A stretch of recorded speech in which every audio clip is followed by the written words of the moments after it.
coming up tonight on VCU InSight. I'm Tiana Mosby, and up next, I'll tell you how VCU President Michael Rao continues the fight to lower the proposed college budget cut for Virginia Commonwealth University. I'm Wanye Reese. Republicans in Washington, D.C. have vowed to repeal the Affordable Care Act. I'll tell you coming up how students right here on VCU's campus may be affected. I just want to wake up feeling like everyone is going to be safe. Hundreds gather at the VCU campus to protest President Donald Trump's travel ban. All this and more. VCU InSight starts right now. From the Richard T. Robertson School of Media and Culture at Virginia Commonwealth University, named Best Student Newscast in the Mid-Atlantic, this is VCU InSight. Good evening and welcome to VCU InSight. I'm Wanye Reese. And I'm Peyton Hannon. Thank you for joining us. It's been a tough time for international travelers to enter the United States. First, President Trump's travel ban ignited controversy, resulting in lawsuits against the ban. A top-level official was fired, and thousands have been taking to the streets worldwide in protest. That's right, Peyton. And our InSight's Alex Johnson is standing by with reaction from the students. Alex? Wanye, the fight is certainly not over as protesters continue to come out in full force nationwide, including right here at VCU, Richmond's largest campus in a university with 1,600 international students. With open arms and compassion, protesters coming together to share their stories. And I'm a proud Afghan American. A very proud unapologetic Muslim American. And show their support. LGBT, Muslim, Hispanic, transgender. As a Christian, I was brought up to believe that we are supposed to love everyone. This is not what the Statue of Liberty is about, nor the Emma Lazarus poem, "Give me your tired, your poor." For immigrants, refugees, and international students who say they're filled with fear and uncertainty after President Trump's travel ban. I'm scared for the people in America. I'm scared for my family in America. I'm scared for my family and my people in Iran. I don't want my family to be killed. International VCU student and proud Iranian Sanaz Ghazi says the message from the protest, unity and not being afraid to get involved in the political process. You know, Iranians are my people, Americans are my people, Muslims are my people. I just want to wake up feeling like everyone is going to be safe. And VCU President Michael Rao has signed a petition to protest this ban, along with 600 other university presidents across the U.S. We'll be sure to keep you updated with the latest on this story, but for now, let's send it back to the desk. Thanks, Alex. It's been a deadly start to 2017 in Richmond, where gun violence has already claimed the lives of several people. Last year, the city saw its highest homicide rate in a decade. Richmond police say a new and more aggressive approach needs to be taken. InSight's Alex Johnson has the department's plans to stop the killings. The last thing he said to me was, "I love you." Lynette Johnson spoke to her son the night before his murder, but in her heart she knew something wasn't right. It's very painful for a family. It changes everything. 22-year-old Tyrell Johnson shot in broad daylight and left fighting for his life on the 300 block of West Marshall Street. He died, saving his brother from a brutal beating from what the family says was 3 young strangers. Richmond had its deadliest year in a decade in 2016, with 61 homicides. We saw an uptick. That's not going to be the norm. That was last year. It's not going to be this year. But in 2017, Richmond has seen 8 homicides, which is already one more than this time last year. Now, Richmond police are saying enough is enough, and they're getting tough on violent crimes. People should know this. If they're going to pick up a firearm and use it illegally to rob someone, threaten someone, hurt, harm, shoot, whatever, you'd better believe that we're going to come after them. It's been 3 months since the Johnson family lost Tyrell, and this mother and sister are asking if anyone has any information to please come forward. Innocent life was taken A good man's life was taken. To lose a child, it's a pain that it's undescribable. Alex Johnson, VCU InSight. Richmond police are offering a variety of ways for you to get involved anonymously. Guns 250 is a program to get illegal guns off the street. You can also call, text, or submit a tip to the Richmond Crime Stoppers. In some cases, they do offer a cash reward. As you just heard, homicides in Richmond are on the rise, but Mayor LeVar Stoney is promising to make Richmond a safer place. VCU's Chief of Police, Chief John Venuti, is a part of the mayor's transition team to find better ways for VCU police and Richmond police to work together. Before coming to the VCU Police Department, Chief Venuti was with the Richmond Police for 10 years leading the homicide unit. Through his 7 years as Chief of Police, he has forged a close relationship between the two departments. It's impossible for the VCU Police Department to succeed in a city like Richmond without the assistance from the Richmond Police Department. On the technology front, VCU and Richmond are working together. For example, VCU's updated camera system went live in August of 2013. Since then, the cameras have been used more than 1,500 times. Of those cases, 284 were for the Richmond Police Department. The cameras have led to an upwards of 400 arrests, according to VCU Police. Recently, Chief Venuti gave Mayor LeVar Stoney a tour of the new VCU PD headquarters. VCU officials say that they are working hard with the General Assembly to reduce the size of the proposed state higher education budget cuts. Tiana Mosby talks with our own president, Dr. Rao, about his efforts and his State of the University address. So the governor came along with his proposed budget and reduced that to 5%. A $1.5 billion budget shortfall in Virginia led government to proposing a 7.5% budget cut to colleges across the state. According to VCU President Michael Rao, that budget cut has been lowered to 5%. Rao held his 4th annual State of the University address on January 26 to talk about the future of VCU. Our focus has to be to keep tuition as low as we possibly can. He says that in order to keep the budget cut from affecting students and families, he is introducing a new budget process that will start this fall. VCU student Dante Rankin says that he believes that this proposed budget cut could affect students who receive financial aid. If there's not as much money given to VCU or the state for education funding, they probably won't get as much money for their federal aid programs to attend school. Rouse says that part of the new budget process is keeping the price students are paying low. My number one priority, in addition to compensation for our faculty and staff, has to be financial aid. Rouse says he has been meeting with the General Assembly to discuss how the budget cut will affect VCU students. He says the General Assembly is considering the fact that there are more students at VCU receiving Pell Grants than in total at 3 other large universities in Virginia combined. We have greater need than almost any other institution among our students. The proposed budget cut will start in July when the fiscal new year begins. With VCU InSight, I'm Tiana Mosby. And the General Assembly wraps up this year's session in late February. The day after President Trump took office, 500,000 people crowded the streets of Washington, D.C. to lead the biggest protest in U.S. history. Over 3 million people all over the country marched in solidarity in what were called sister marches. The march opened up with a rally at Capitol Hill, which included speeches from artists Alicia Keys and Janelle Monáe and political activist Angela Davis. People from all over the country marched from the Capitol to the Washington Monument to rally against the Trump administration's policies. Hadia Khan, a senior at VCU who marched in D.C., tells us what she thinks got women out marching in the streets. Women right now become more aggressive. Like, oh God, now I have to be stopped emotionally, stand back at the background lady. I need to step forward and try, jump out of and talk like, hey, we want right. Hey, we want this and this. I feel like that's a good thing.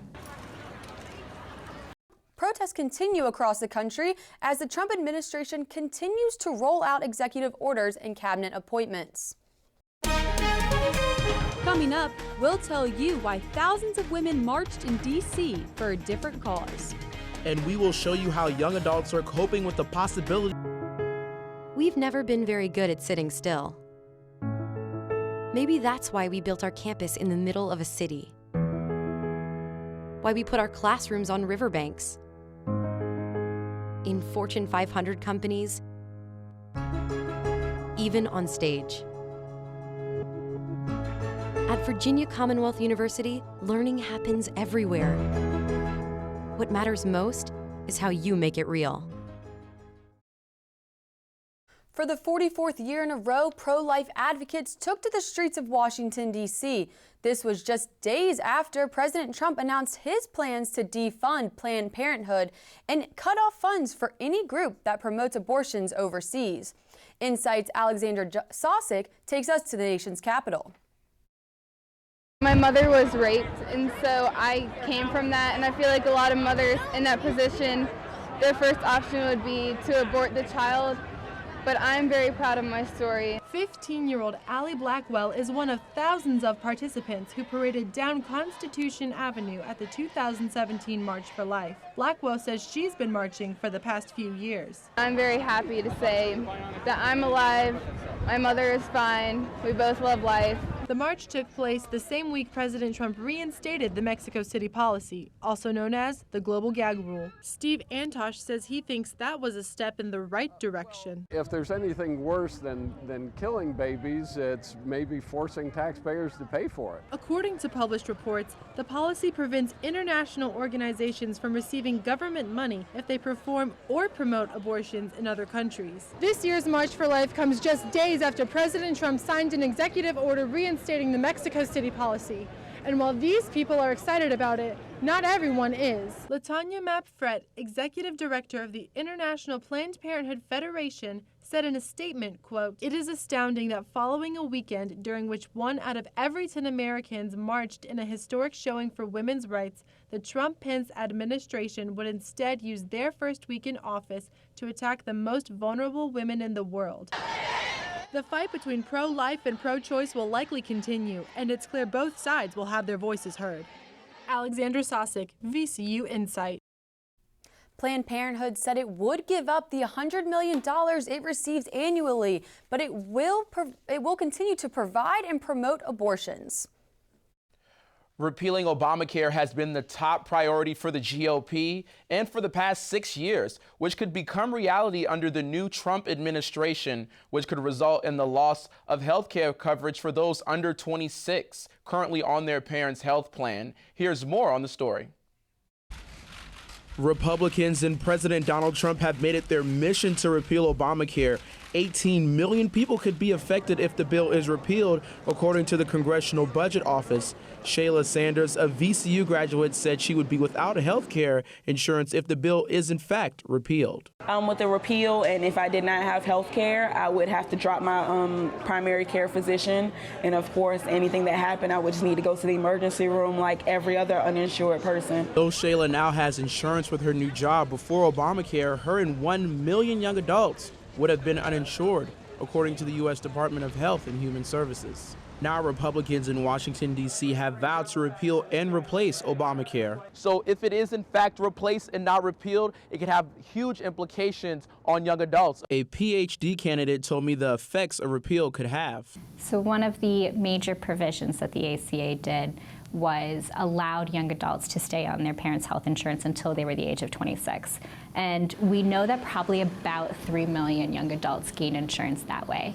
But there's also another 3 million young adults who have gained insurance through other methods for the ACA, whether it was through the Medicaid expansion or through the exchanges. Lauren also told me those with pre-existing health conditions could be denied health insurance, or they could potentially pay 20 to 25% more for health insurance if Obamacare is repealed.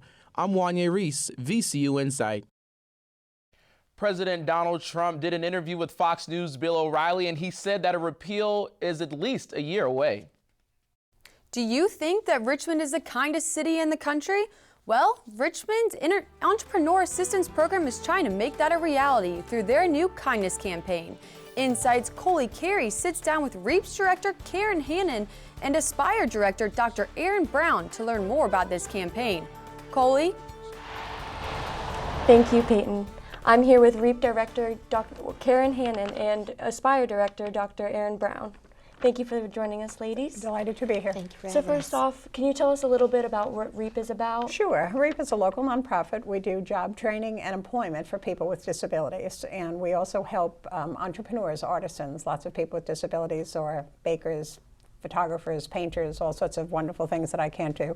And we help them realize their dreams for employment by staying with them, throughout whatever that takes, truthfully. Whatever it takes. And how about Aspire? What do you guys? Yes, Aspire is one of 4 living learning programs here at VCU, and we have about 200 students that live together in a residence hall for 2 years. And during that 2 years, they take courses around community studies, and they do 100 hours of service with nonprofit organizations like REAP. And so we've partnered with REAP for a couple of years and done some programs for them. It's for any major. It's really about students who want to give back to the community, who want to learn about Richmond, and make an impact while they're here at VCU. And tell us a little bit about the 2017 kindness campaign you got. Well, for us, it's the core values of REAP have always been, you think all people with disabilities, it's about kindness and respect. So we celebrated our 5th anniversary in October, and we said, let's just go bold and let's go big about that. So sort of a 10-year-old dream for me was to just get out there and start a kindness movement. And there's so many good things that already happen in Richmond, but what if we focused on that and talked about that and got on social media and did that? So we had a walk and roll for kindness on Martin Luther King Day, and at that we launched a kindness card challenge. So 1 million cards, I know that's a lot, but 1 million cards of kindness. How long would it take us to do that? And our volunteers and participants that day did over 1,000 cards. So that was really encouraging. And on February 25th, we're going to be at Kids Expo, and I'm sure you know our Aspire students are coming out to help us with that.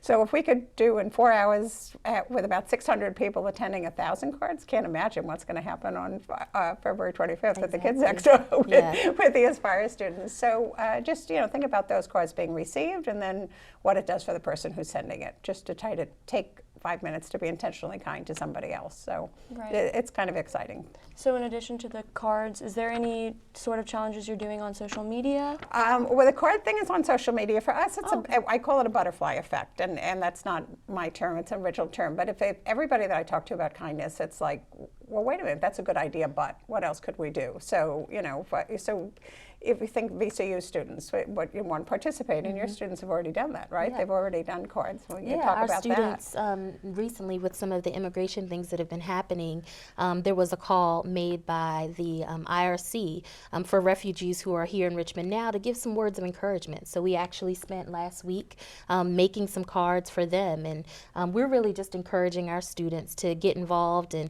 if you can't be an Aspire because you don't have the time, there are small things that you can do every day. So we really hope our students will become the leaders in this initiative. Right.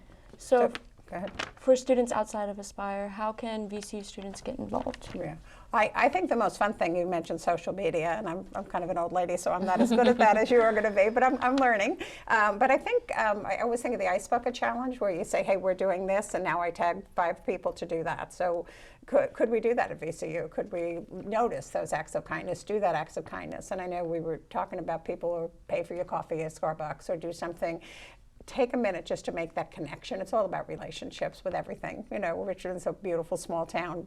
VCU is a great campus, a very caring campus. We've evidenced from the Aspire students. So what if you did that? What if you took a picture, you did a video, and you then tagged 5 friends and say, okay, how about you? What are you going to do? And I would love to see something like that. We're tagging people for the kindness thing, but I really think VCU could do better than that. Because of the fact that it's a student body, there's so much good stuff going on already, and you're much better at social media than I am. Well, thank you guys so much for joining us. Again, I'm here with Director of REAP, Karen Hannon, and Dr. Erin Brown, Director of Aspire. Thank you so much. Thank you. Richmond has become the go-to site for filmmakers on the East Coast. Coming up, find out where Movie Maker magazine ranks the city. GRTC is getting a makeover. Stay with us to find out if your commute will become faster.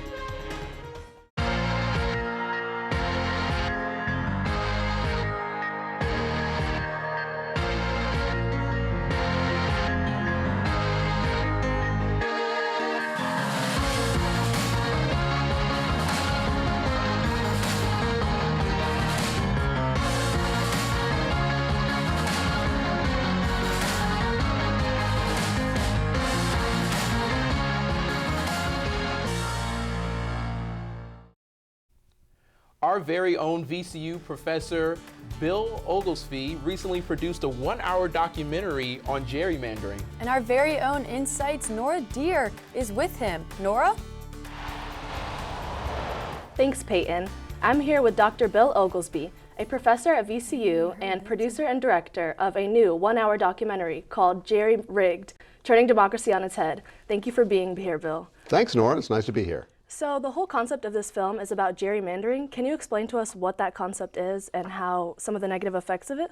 Well, gerrymandering got its name from a governor of Massachusetts in 1812 named Elbridge Gerry, who actually redrew lines of a district there that people said resembled a salamander. So that's how it became gerrymandering. I don't know why it's not gerrymandering. To some people it is, but that's really the idea. The whole idea is drawing political lines to suit yourself, for your own benefit, the politicians doing that. So in other words, it's representatives choosing their voters and not voters choosing their representatives. Exactly, and the problem is that it's become much more of a problem of late because the algorithms and so forth are very sophisticated that are used in the software that creates these districts. So it's actually gotten worse than the past. It's become much worse.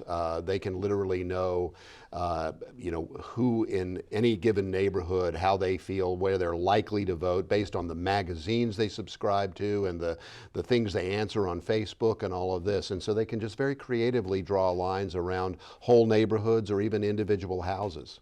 Okay, and I know you just told me an interesting fact that in 2015, 140 seats in the General Assembly were up for re-election and no incumbents lost. That's correct. So Not a single incumbent lost in the entire General Assembly. Wow, so what are some of the other negative effects of gerrymandering? Well, for one thing, it creates apathy among voters because these districts are so assured of having their representative reelected that no one runs against them. So you have these uncontested elections. That creates voter apathy. It also means that the representatives in those districts are more worried about a challenge from within their own party than they are from the other party, because the other party can't win the way it's drawn. And so it tends to discourage moderation because it draws them either to the far left or the far right. And then that creates hyperpartisanship and gridlock, which we see all the time now. Everybody understands what a real problem that is today. Those are all byproducts of gerrymandering. Wow, okay. And during any of your research, did you find any intents of racially discriminatory intent? Oh yeah, another problem that you have is the concept of packing. And what happens is, under the Voting Rights Act, which had the very laudable intent of creating some majority-minority districts, in other words, districts where an African-American minority, for instance, is the majority in that district, so that there can be some equal representation, so that we can actually have an African-American member of Congress. Well, what they do is the majority party will pack so many African Americans into one district that the surrounding districts are guaranteed to go for that party, which in the case of Virginia is usually the Republican Party because they're in control of the General Assembly. And so we've had a situation where the Supreme Court has said no. In the 3rd District of Virginia, Bobby Scott was represented there, and the Supreme Court said, no, those districts are not compact enough. You need to spread that out some. And as a result, now we have a second African-American congressman from Virginia, Don McEachin. But it's only because the courts forced that out. Okay. Thank you so much for being here with us today. And if you want to hear more from Bill, you are having a screening at VCU's Cabell Library on February 13th at 6:45 p.m.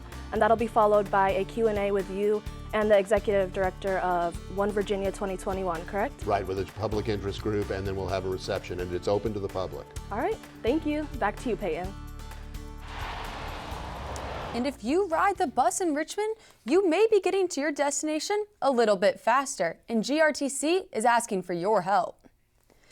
The bus company is making the first changes to Richmond's bus route in over 65 years. That will include faster routes, improved weekend routes, and fewer downtown transfers. Mayor LeVar Stoney is hoping this will encourage Richmonders to use the new bus routes.